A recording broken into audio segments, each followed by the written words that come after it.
Welcome to the Aaron Harber Show. This is part one of our special two-part series with Congressman John Delaney, who is seeking the presidency of the United States. Congressman, thanks for joining me. Great to be here with you, Aaron. Hey, John, I got to tell you that when I read that Fortune magazine named you as one of the world's 50 greatest leaders, I had to admit I was a little surprised. So. Yeah. How did you find out, or tell me about this, because that's pretty cool. Yeah, we were obviously excited about it, and what we were excited about is the recognition was based on the bipartisan work that I've been doing in the Congress, and it was a recognition that I've really worked to try to focus on some of the things we agree with each other on, get some things done, try to make progress, move the ball forward, which is what I think most Americans want. But I found out about one morning, I get an email every morning of various kind of clippings of news items, et cetera. It was actually the last item on my list of like 20 things, which aren't all about me. They're just things my team thinks I should see. And as I was scrolling through it, I'm kind of looking They did quickly. that on purpose, It was kind of burying the lead, so to speak. But yeah, it was great. It was So nice. what was your reaction when you saw it? Was it a Well, double take? I was happy about it because of the reason that I was given that recognition was because of something that I care a lot about, which is actually trying to bring the country together, which I think is the central question facing this country right now, which is how do we take this terribly divided nation and start bringing it back together? And it takes people in elected office who actually want to do that. And that's what I've tried to do, and that's what they recognized me for. So I was happy about it. Yeah, no, that's great. I love seeing it. And when I looked at the others on the list, I was in awe of you almost instantaneously. Yes, it was a good list. Well, yeah. not totally. But. Yeah. Oh, so tell me, when you look at your career in Congress, what would you say is your number one, number two accomplishment? Well, in terms of specific things that I've been able to get done, I've done a lot for veterans. I have the privilege of representing so many men and women who have served our country. And because I'm from Maryland, so many of our veterans settle in the D.C. area because of their service, et cetera.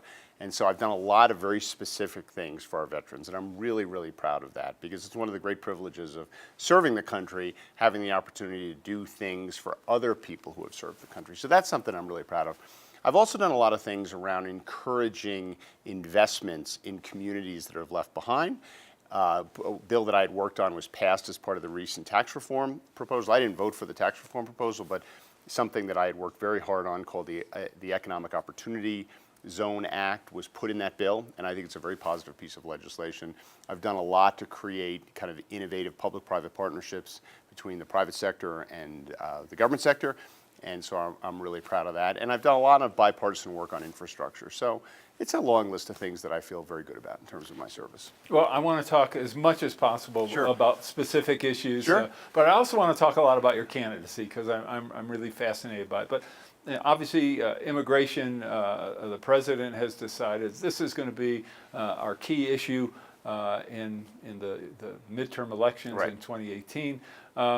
What fascinates me is to hear him speak and talk about, well, first of all, saying that Democrats want open borders, Democrats want MS-13 gang members to flow across the border, and Democrats support MS-13. I don't see the kind of counter to that. I don't see Democrats saying, or at least getting the same kind of publicity that, no, we're not for open borders, et cetera. Well, he has the loudest microphone in the room, obviously, as the president. No, of course we're not for open borders. I mean, I'm certainly not. And we care a lot about, certainly I do, public safety. And gang violence is a terrible thing going on in large parts of our country right now, and we need to be standing up for it. But I think the best example of kind of where Democrats are on this issue is Democrats for years have been pushing to bring back the comprehensive immigration reform bill that passed the Senate in 2012.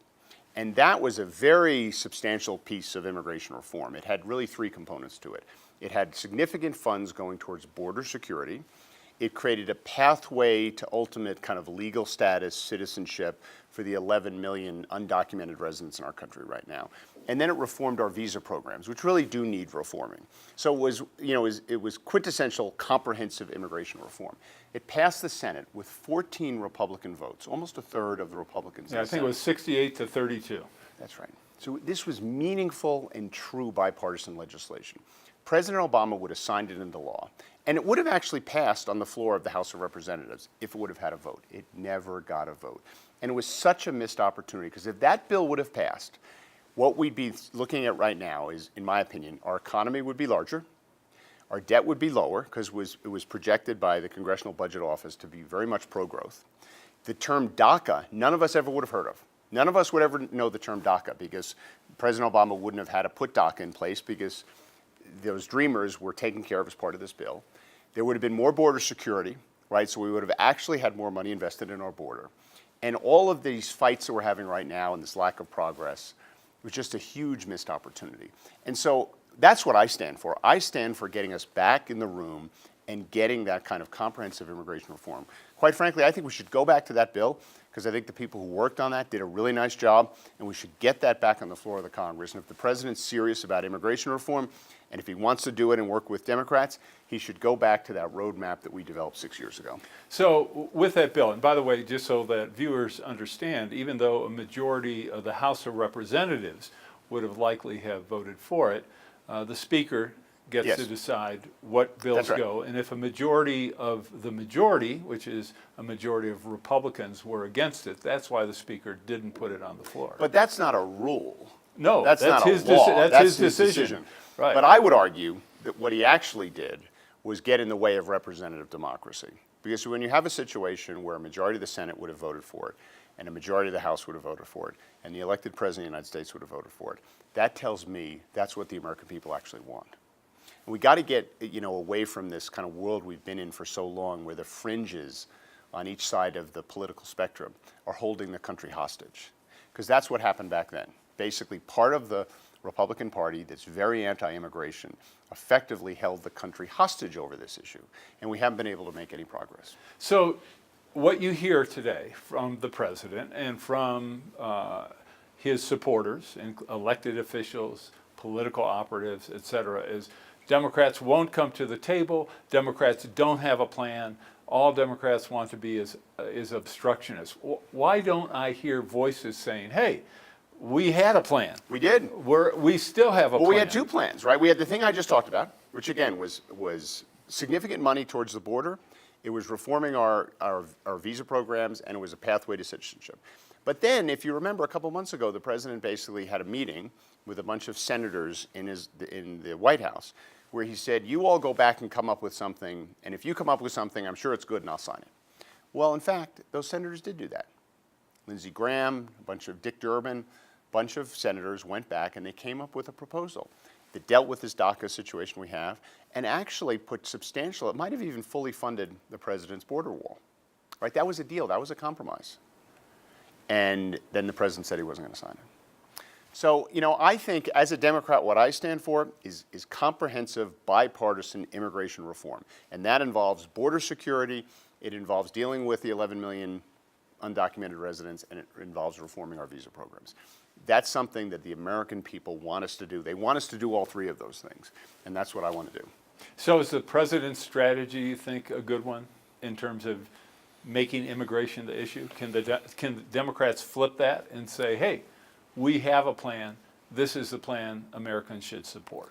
I can't say whether it's the right political strategy. All I can say is what's the right thing to do. And the right thing to do is to fix our immigration system. One of the jobs of government, in my opinion, is to update the basic institutions in our society based on how the world has changed. And the world continues to change, as we know. Globalization, technological innovation, all these things have changed everything in our society. And they've changed things related to our immigration system, right? We have a lot of old immigration kind of visa programs that don't make sense anymore. We do have some legitimate issues around border security. We do have a lot of people who are in our country who are contributing to our economy, who are still kind of living in the shadows. The job of government is to look at the situation, look at the future, and do the right thing for the American people.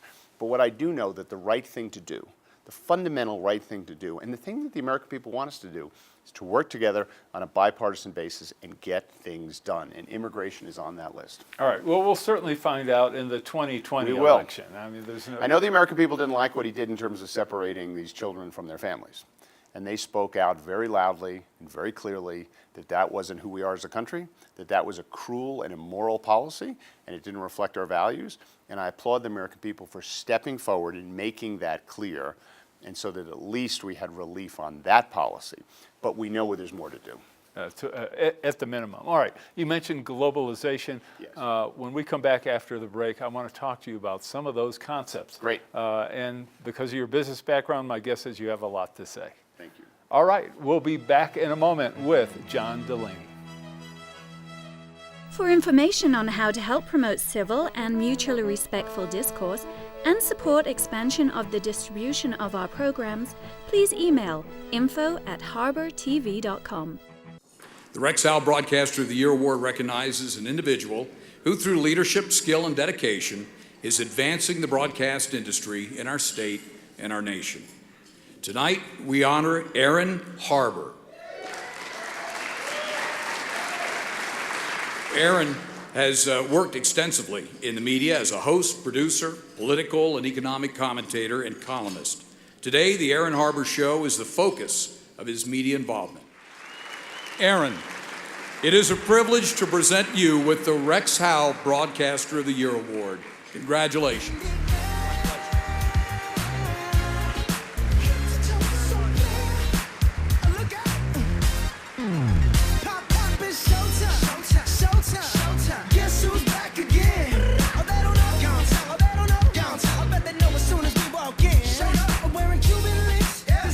Just make journalism great again. The Aaron Harber Show may be viewed 24/7 at no charge from any location in the world at harbertv.com. Welcome back to the show. I am with John Delaney, the Congressman from Maryland, who is also seeking the U.S. presidency.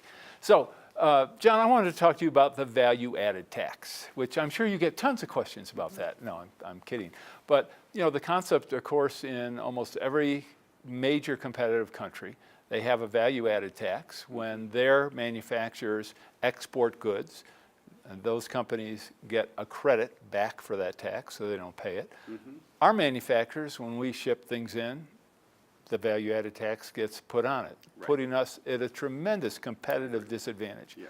Why don't we have a value-added tax? And why couldn't something like that be used to eliminate the federal income tax, address issues related to infrastructure, the funding of Social Security, Medicare, Medicaid, whatever? You know, so I think there's a possibility of us starting to move towards these things, but the problem is it's very hard to make wholesale changes, nor is it necessarily good policy. In other words, we have a very complicated tax code, which we just reformed.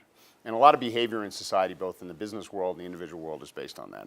So you just don't throw that out the window and then start with a new VAT tax, which I agree with you, all the positive merits of it. I am kind of supportive of some limited measures that we could start looking at. Like, one of the things I think we should be doing is I think everyone should have health care in this country. We should have universal health care. What most countries do is they do charge some form of border tax or value-added tax, whatever the case may be. And a lot of those revenues go towards health care. So I would consider some incremental steps along those lines, basically to fund some new programs and provide some other targeted tax relief. I mean, we could do the same thing with something that I've been supportive of, which is putting a price on carbon. You know, I've proposed putting a price on carbon emissions, which I think would be very positive in terms of changing the behavior around the fossil fuel versus the kind of the carbon-free economy that I think most of us are hoping for. And those revenues could be used for a lot of things, including giving them all back to the American people and lowering their taxes or giving them a dividend or doing other types of tax reform. So I think we need to be introducing some new ideas into our tax code, because we're basically using a tax code, the framework of which has been around for a long time, and we basically argue over rates, and we argue over deductions, and we tinker it around around the edges and the margin. I do think we need some new ideas, like putting a price on carbon, like a value-added tax, like a border adjustment tax, a small one, not that 20% thing they were talking about, which no one knew what the effect of that was going to be, and I thought that was a really bad idea. But some of these incremental steps, which could be used to provide tax relief to Americans and maybe change some behavior and make us more competitive, I'm all for that. All right, tell me about your carbon tax. So I had a carbon tax proposal before this recent tax reform proposal, which basically said we're going to put a price on carbon, and we're going to take all the revenues associated with that, and we're going to give it back to the American people really in three forms. Number one, kind of tax credits to working class Americans, lower income Americans, to deal with some of the regressive natures of a carbon tax. And then what we're going to do is we're going to provide substantial tax relief to the business community, particularly small businesses, to help make them more competitive, because I knew our tax rates for businesses were too high. So that was the original proposal that I had around a carbon pricing mechanism.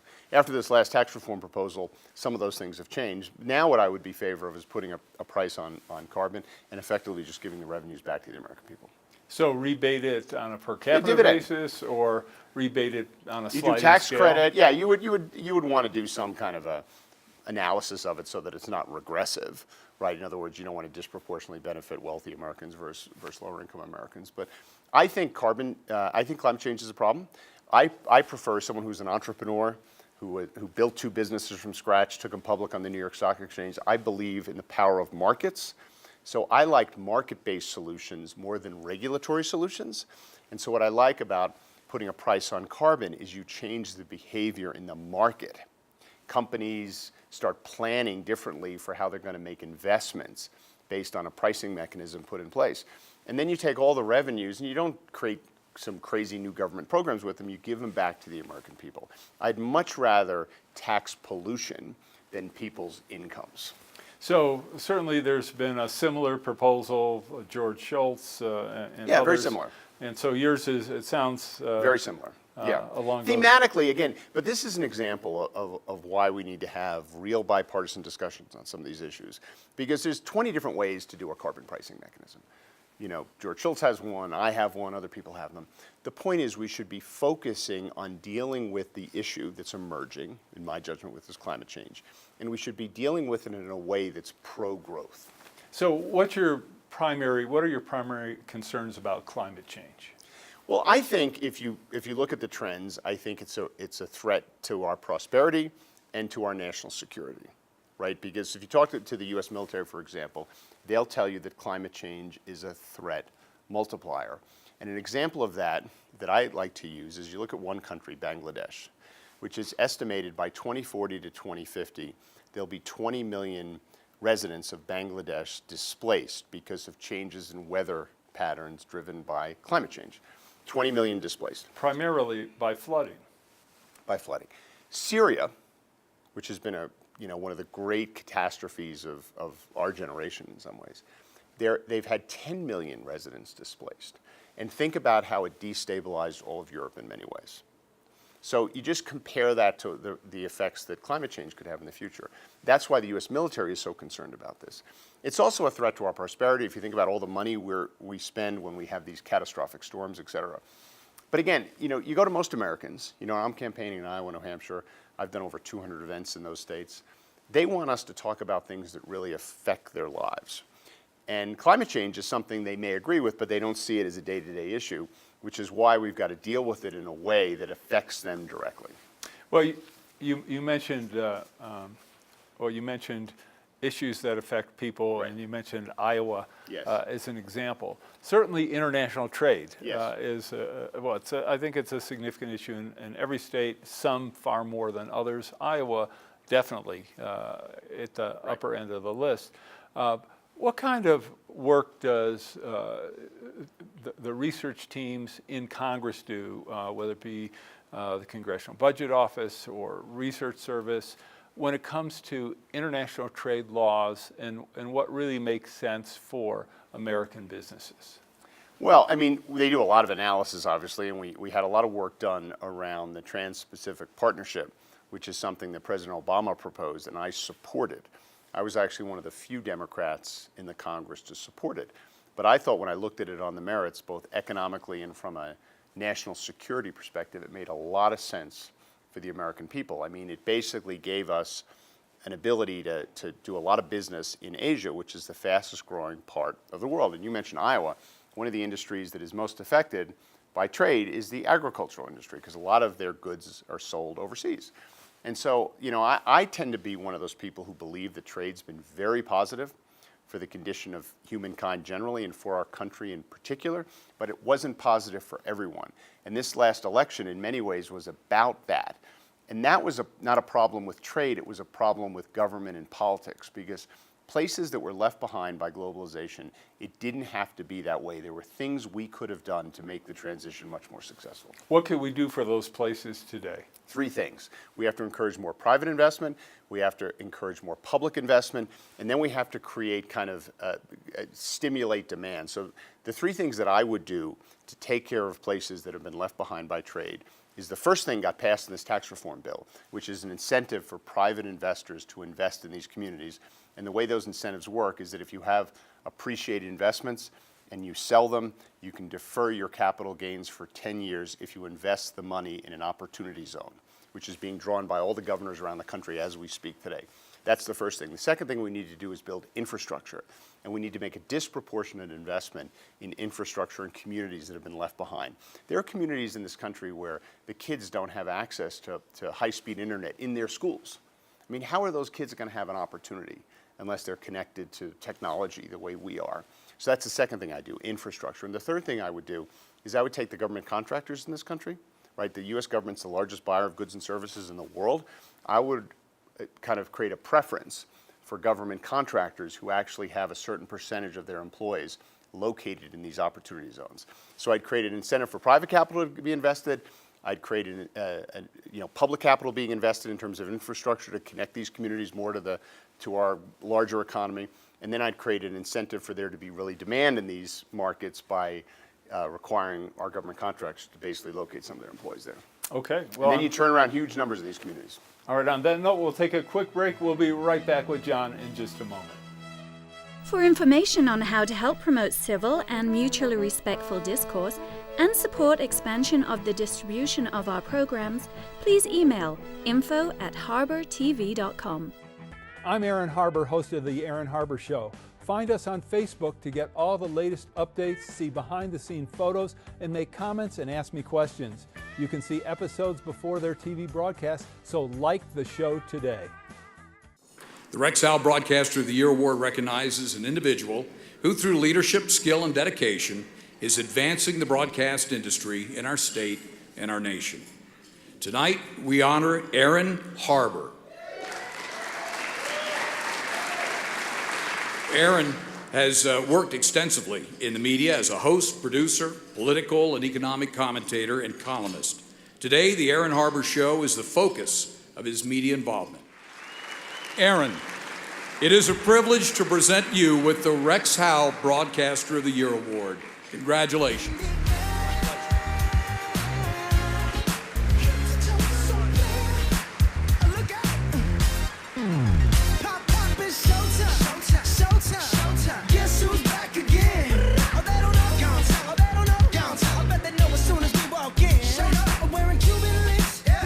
Just make journalism great again. The Aaron Harber Show may be viewed 24/7 at no charge from any location in the world at harbertv.com. Welcome back to the show. This is our last segment in part one of our two-part series with John Delaney. So John, the national debt, annual deficits are now back on track to grow even more. National debt that's headed towards $21 trillion. Yep. What's the Delaney solution? The Delaney solution involves agreeing on the right goal. One of the problems we've had as a country is the parties haven't been able to agree on what our goal is from a fiscal perspective. What I believe we should have as a national goal is we should have deficits every year of about 2%, meaning we spend about 2% more than we take in. And the reason I think that should be the right goal is the economy should be able to grow at about 2.5%. Hopefully more, but at least about 2.5% if you have the right policies in place. So if our economy grows at 2.5% a year and our deficits are only about 2% a year, then our debt as a percentage of our economy will go down. All right, now And that's what I think the right goal is. All right, you're talking about growth of 2%. You don't mean 2% of the federal budget. You mean 2% of GDP. Of GDP, yes. Okay. So I would target deficits of 2% of GDP because I believe with the right policies in place, the economy can grow at least 2.5%, if not more. I think with my policies in place, they can grow more. And then our debt as a percentage of our economy will go down every year. And because we haven't been able to agree on the right goal, I mean, some of my Republican colleagues think the goal should be zero. In other words, we shouldn't spend more than we take in. That sounds good, but it's not good economics, and the country has never run itself that way. And any economist will tell you it's not good economics. But too many people on my side, on the Democratic side, say these deficits don't matter. Of course they matter. We're leaving our kids an immoral debt, a debt that the only way they'll be able to repay it is by the government not investing at all in their generation or in their kids. So I think we need to agree on the goal. The goal ought to be sensible. The goal ought to be one that has kind of long-term sustainability, and it ought to put the country on a strong, sustainable fiscal trajectory.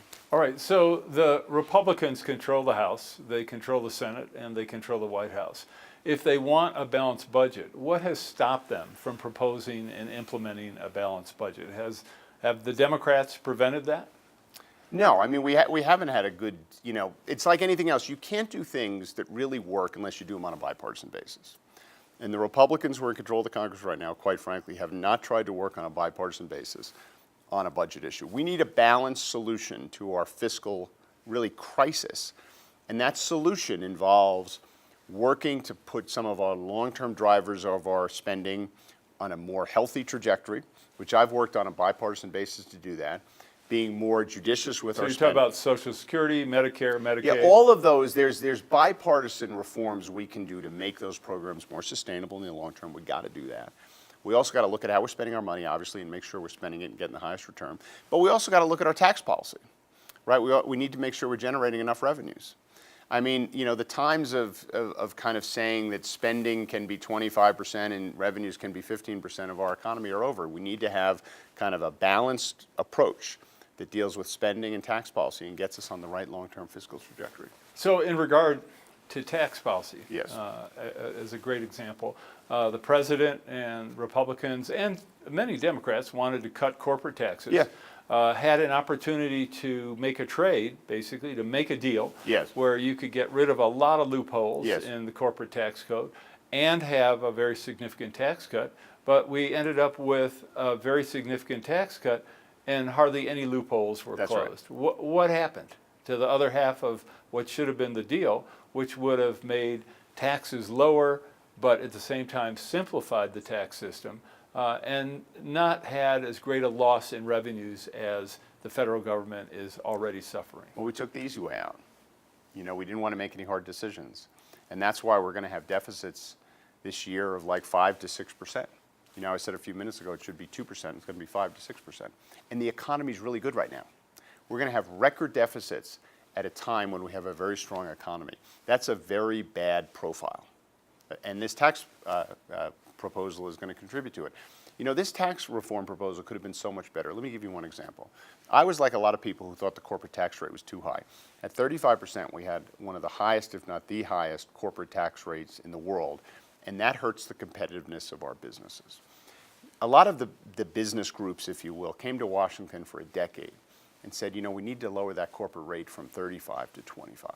I quite frankly thought it should have gone to about 27 or 28. I thought that would have made us competitive. They wanted 25. Okay, that's a good discussion, 25 versus 27, 28. They lowered it to 21. No one even asked for 21, and they lowered it all the way to 21. Every 1% of corporate tax reduction is $100 billion. Can you imagine if we would have lowered it to 25% instead of 21, and we would have taken $400 billion and put it in an infrastructure program? When you combine that with other kind of state money, et cetera, it would have been $1 trillion infrastructure program. Can you imagine how much better that tax reform proposal would have been if instead of having what we have now, which is the proposal with its deficits and cutting the rate to 21, if we just would have made that one change, cut the corporate rate instead to 21 to 25, and have $1 trillion infrastructure program, rebuilding America, putting Americans to work with good paying jobs, making us more competitive by having better infrastructure. But that's why you got to work in a bipartisan way. Okay, that's all the time we have for part one of our special two-part series with John Delaney. I'm Aaron Harber. Thanks for watching.